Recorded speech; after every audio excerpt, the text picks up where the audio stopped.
Hi, my name is Josiah. I'm a freshman at Montana State, and this is my car because my roommate's sleeping, so I'm gonna film this in my car. Um, I get the pleasure of sharing my testimony for Testimony Tuesday. I'm really excited to do this because I watched some other testimonies and I saw that they were all really cool.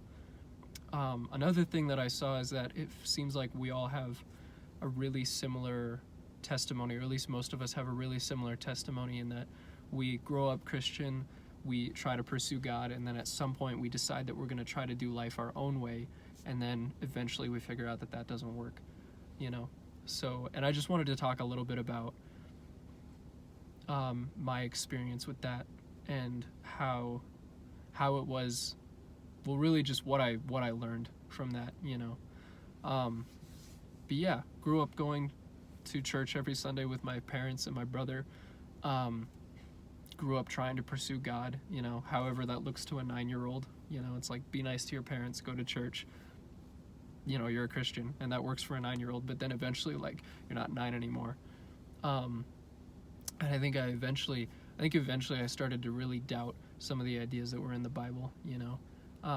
I started really embracing a lot of false doctrine, and most of that was a product of my own pride, because I would, you know, read these things or think up these things or something like that, and I'd get so attached to these ideas that I thought were so great because they let me do whatever I wanted to do, but in reality they were just false doctrine and they were, you know, nothing more.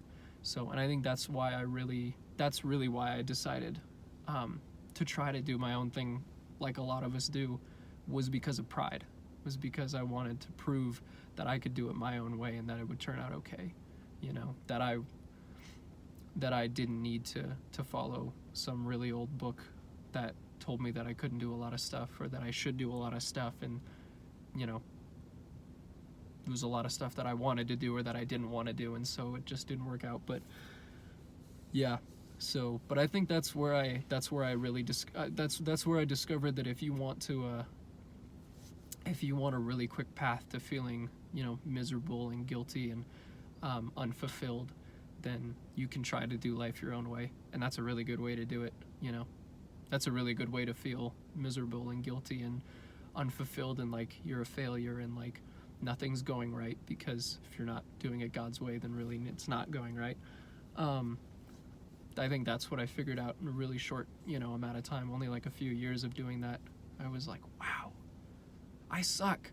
I need God, you know, like not in like a self-loathing kind of way. It's just like, wow, like I really need God. There's just no other way around it. Like, if it weren't for him, I mean, I didn't choose to be born when I was born. I didn't choose to have my parents, you know, who my parents were. I didn't choose to be born where I was born. I didn't choose hardly any of these amazing benefits that I have to my life, you know, like my parents are amazing. I love Great Falls. I love Montana. I love being in America. I love living when I live now, you know. It's a really good place in history to live. We have indoor plumbing.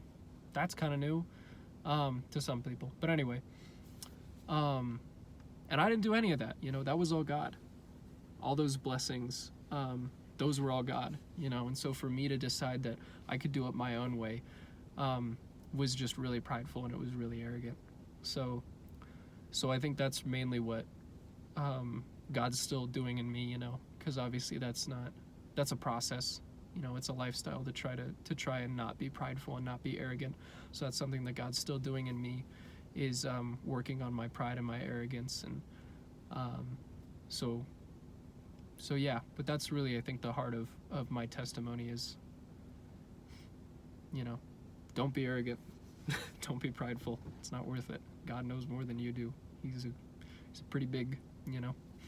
So yeah, and that's where I'm at now, you know. That was like my senior year in high school when I really decided that God was worth pursuing, and that I should really lay down all these really silly ideas that I had, you know, that I could think my way around God, because you can't.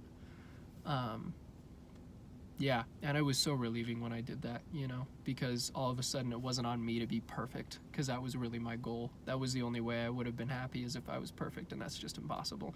Now I don't have to be perfect. Now I just have to serve God, because through the blood of Christ, I'm redeemed and I'm forgiven, and that's all I need. I don't need to be perfect, because no one can be perfect, and I certainly can't be perfect. So just knowing that the work is finished, it's already done. It takes all the need for pride and arrogance as like defense mechanisms. It takes all that away, because you don't need to be perfect. You just need to serve God and love God, and God doesn't demand perfection. He asks for obedience. So that's my testimony.